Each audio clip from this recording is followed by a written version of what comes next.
दोस्तों नमस्कार, क्या हाल आप सभी के। आशा करता हूँ कि आप सभी अच्छे होंगे। तो दोस्तों आज हम बात करेंगे राज्य सरकार की। जी हाँ दोस्तों, संविधान के भाग 6 में राज्य सरकार का उल्लेख है और राज्य में भी सरकार का स्वरूप केंद्र की तरह ही है, यानी संसदीय व्यवस्था है। संसदीय व्यवस्था के अंतर्गत सरकार तीन भागों में बंटी हुई होती है। तीन भाग कौन कौन से? राज्य विधानमंडल, या जिसे हम कहते हैं विधायिका, कार्यपालिका और न्यायपालिका। तो आज हम जिस विषय का जिक्र करेंगे वो है विधानमंडल या विधायिका। और राज्य में विधानमंडल में शामिल होते हैं 3 अंग। मुख्य रूप से कहीं 2 या 3 अंग होते हैं। उसका मुख्य अंग यानी राज्य विधानमंडल का मुखिया अगर कोई होता है तो वो होता है राज्यपाल। किसी भी राज्य में राज्यपाल का पद खाली नहीं रह सकता। एक अंग होता है विधान परिषद और दूसरा होता है विधानसभा और मुख्य होता है राज्यपाल। दोस्तों आपको बता दूं कि विधान परिषद वर्तमान में भारत के 6 राज्यों में ही अस्तित्व में। पहले विधान परिषद 7 राज्यों में अस्तित्व में थी, लेकिन 2019 में जम्मू कश्मीर के विघटन के बाद जम्मू कश्मीर की विधान परिषद को समाप्त कर दिया गया। अब 6 कौन कौन से? उत्तर प्रदेश, बिहार, महाराष्ट्र, कर्नाटक, तेलंगाना और आंध्र प्रदेश। पहले 7 थे, अब 6। विधानसभा सभी राज्यों में है। इनके साथ साथ दिल्ली और पुडुचेरी केंद्र शासित प्रदेशों में भी विधानसभा है। बात तो जम्मू कश्मीर की भी है, लेकिन अभी तक विधानसभा गठित नहीं हुई क्योंकि वहाँ राष्ट्रपति शासन लगा था। उसके बाद वहाँ चुनाव ही नहीं हुए। और बात करें राज्यपाल की, तो राज्यपाल तो 28 के 28 राज्यों में है ही। हाँ, ये ज़रूर है कि कुछ केंद्र शासित प्रदेशों में उपराज्यपाल होता है, लेकिन राज्य में ऐसा कोई प्रावधान नहीं होता। अगर बात करें कि राज्यपाल की स्थिति क्या होती है, तो राज्यपाल की स्थिति लगभग वही होती है जो केंद्र में राष्ट्रपति की होती है। लेकिन केंद्र में तो राष्ट्रपति के बाद उपराष्ट्रपति का पद भी होता है, लेकिन राज्य में ऐसा नहीं। राज्य में उपराष्ट्रपति की तरह उपराज्यपाल का पद नहीं होता।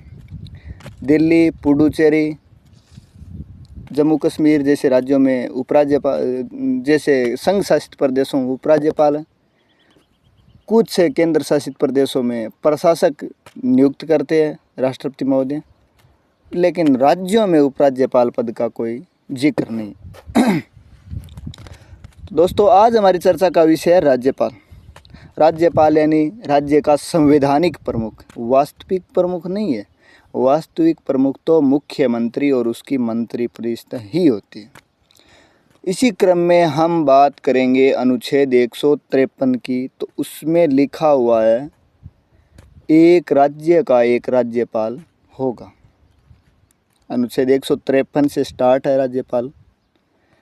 153 में लिखा हुआ है एक राज्य का एक राज्यपाल होगा। लेकिन दोस्तों 7वें संविधान संशोधन अधिनियम 1956 के द्वारा इसमें यह भी व्यवस्था जोड़ दी गई है कि एक ही व्यक्ति को एक ही समय में 2 या 2 से अधिक राज्यों का राज्यपाल भी नियुक्त किया जा सकता है। कार्यवाहक होता है। राजस्थान में भी ऐसी कई है, अन्य राज्यों में भी होते हैं। ये व्यवस्था है। लेकिन दोस्तों आपको बता दूं, उस दौरान राज्यपाल महोदय जो कार्यवाहक के रूप में भी अन्य राज्यों में साथ में काम कर रहे हो, उनको वेतन भत्ते उसी अनुपात में मिलते हैं जो राष्ट्रपति महोदय तय करते। राष्ट्रपति महोदय द्वारा तय किए गए वेतन भत्ते ही मिलेंगे, एक राज्य का नहीं। 2 या 2 से अधिक राज्यों का है तो उसी अनुपात में मिलेंगे, बढ़े हुए वेतन भत्ते मिलेंगे।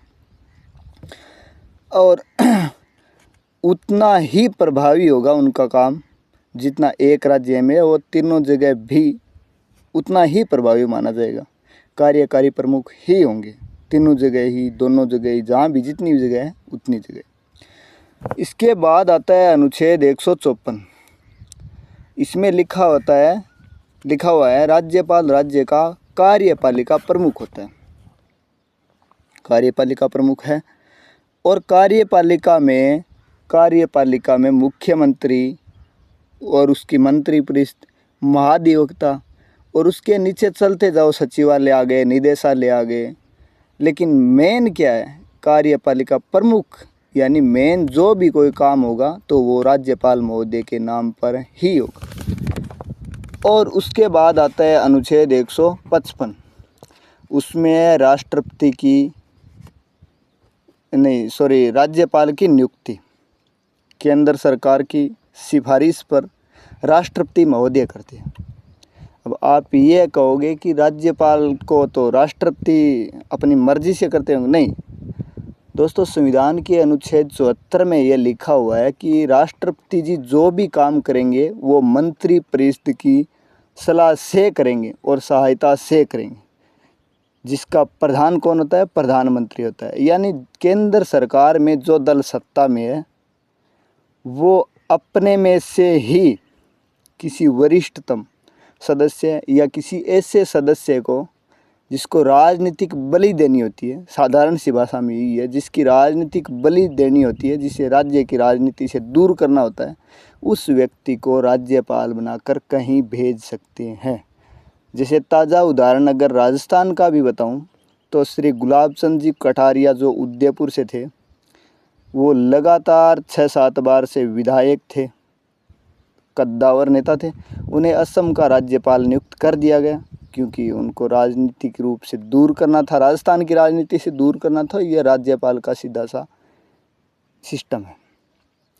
और राज्यपाल की नियुक्ति होती है राष्ट्रपति द्वारा, यानी वो केंद्र सरकार द्वारा मनोनीत व्यक्ति होता है। तो वो होता है मध्यस्थ कड़ी, केंद्र सरकार का प्रतिनिधि होता है और राज्य सरकार का प्रमुख होता है, कार्यकारी प्रमुख भी, संवैधानिक प्रमुख भी, और केंद्र सरकार का नियुक्त किया हुआ, अपॉइंट किया हुआ व्यक्ति राज्यपाल होता है। लेकिन उच्चतम न्यायालय की 1979 की व्यवस्था के अनुसार राज्य में राज्यपाल का कार्यालय केंद्र सरकार के अधीन रोजगार नहीं है। केंद्र सरकार ये नहीं कह सकती कि हमने आपको रोजगार दे रखा है। यह एक स्वतंत्र संवैधानिक कार्यालय और केंद्र सरकार के अधीनस्थ नहीं है सर, बिल्कुल ये अपने दम पे ही है। तो दोस्तों आगे की चर्चा बाद में करेंगे, वीडियो लंबा होता जा रहा है। अनुच्छेद 55 तक हमने देख लिया। धन्यवाद। जानकारी अच्छी लगी तो लाइक, शेयर, सब्सक्राइब करें।